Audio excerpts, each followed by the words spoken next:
So welcome to the full market analysis, but it's not. There's nothing going on in the markets, currency markets anyway. So I'm going to cover gold today, if that's all right with you. Seems to be where the money is. So let's go where the money is. So I just want to cover a few things today, including oscillator swings, liquidity zones, support and trend lines, so you can make better decisions. So we're in short here now in gold. I'll cover that one in a moment. We were long this morning at 24.17, nice 100 pips. We had one yesterday, 100 pips there, 100 pips there. You could have had a nice big move there on the buy signal on the gold on steroids. So there's lots of profits this week you could have had. Hopefully you've got most of those, if not all of them. So we're going to talk about, first of all, let me deal with oscillator swings, and this is really important. So this is the settings on the gold on steroids, gold software, and one thing that is crucial for me is to see where the price cycle is in terms of, is it overbought, is it oversold. So let me draw a line from this morning's buy, so you can see that. Need to change that color. Let's make it brighter than that. Let's do white. Okay, so we've got a nice white line there, and as I go down you'll see what's happening here. So 15-minute chart.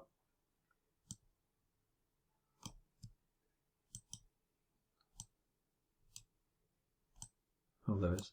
Yeah, 5-minute chart. Need to zoom out as we get a bit closer, but you can see the same reaction there on the 5, 15 and 30-minute chart. So at that point there we can see that it's safe to say that the price has gone oversold in an uptrend. So this is back to the 30-minute chart now, and also we can see that from the hourly we can see there is a nice strong support line there as well. So all this information we know in advance. We don't need to do anything else really, but nonetheless, once you've done that, it takes 5 minutes to work out.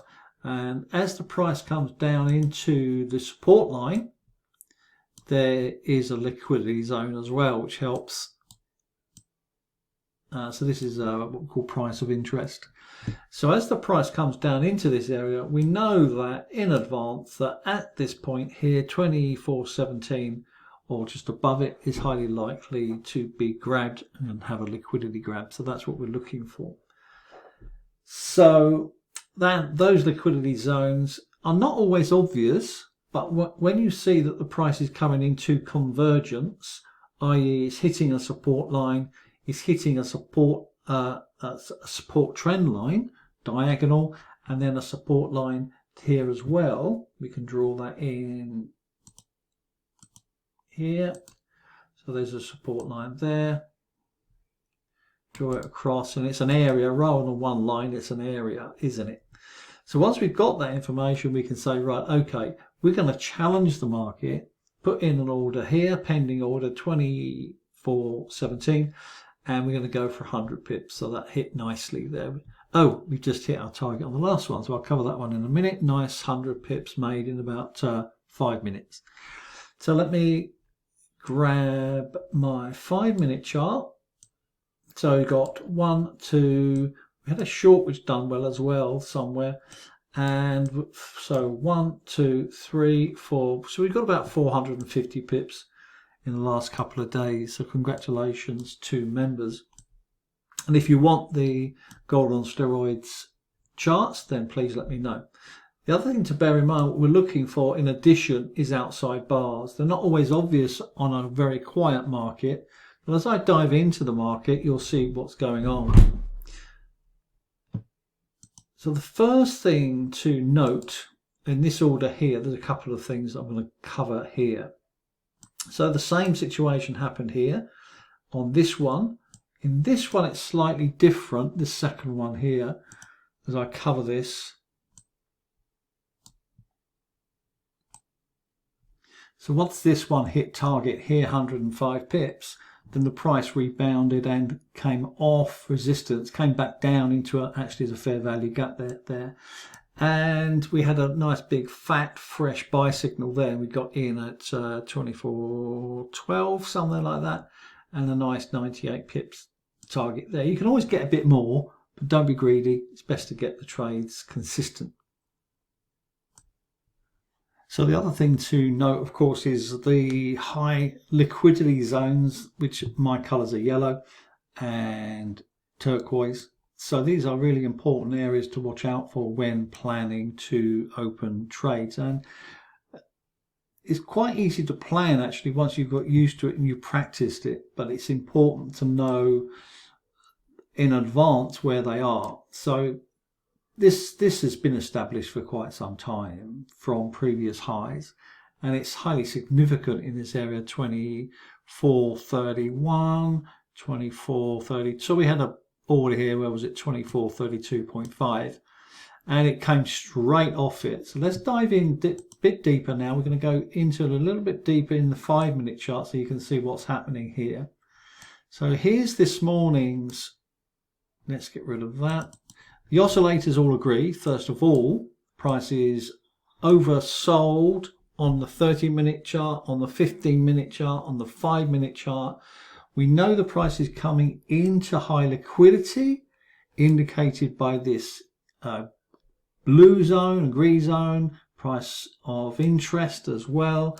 And we know it's coming into support lines as well. So lots of information going on in advance before it's been hit, and we can predict quite accurately, where it's actually going to bounce from. And the challenge, of course, is if the price is going to break down below that, then the trend's going to change completely, which it has done just now, actually. So the thing is, once you've got that market structure in play, then you can actually predict quite accurately where they are. So here's the premium, if you like, this yellow zone, this supply zone, which is really, really important. And we had a double top as well, 24.32.5. So this has been grabbed very quickly. A liquidity grab is where the price just immediately comes off from there. So fantastic, another 400 pips or something like that. So again, we can come in here. Now, have a look at this position here. See how the price moves down into liquidity. Whenever this is formed, this blue block here, an order block, liquidity zone, whatever you call it, doesn't matter. It's visually very appealing. And actually, you can see that quite often, we've seen this across the markets on any time frame. The price does this, and then it does this. And that's exactly what you're looking for. So in this example here, this trade here, we can see that the price came up, hit our profit here, bounced up, came back down into support, into liquidity zone, and then immediately hit our target, which was 100 pips or so. Okay, now this was this small, so that's yesterday, this is today, and the price came into support, as I've explained, into the buy zone, as I call it, and the price went up and 114 pips or whatever. This one's slightly different in that it's against the trend. However, there's enough information to suggest the price has gone a bit too far at the moment, and it needs to sort itself out, and a nice 100 pips. So hopefully this has been helpful. The other thing to note, of course, is outside bars. Outside bars are indicated by when the price is outside the channel. I'll show you loads of these. Outside the channel. Let's see if we can see a few more. You can see lots of these along the way when it's consolidating. That's a nice one on the buy area here. Exactly on the money. Ooh. Outside bar indicates an immediate move up. Outside bar. You're going to get a lot more of this, of course, on the 5-minute as opposed to the 15-minute or 30-minute, of course. So really, really useful, isn't it? And highly, highly profitable. So if you're interested in getting this, or you're on it, hopefully this coaching session has helped you make better decisions in terms of gold. The markets today and this week have been completely sideways, so there's no point looking. I will be doing a weekly Forex forecast on Sunday when the markets are closed, obviously, and I'll be giving you more targets and more trends and more stops and so on, helping you become a successful trader.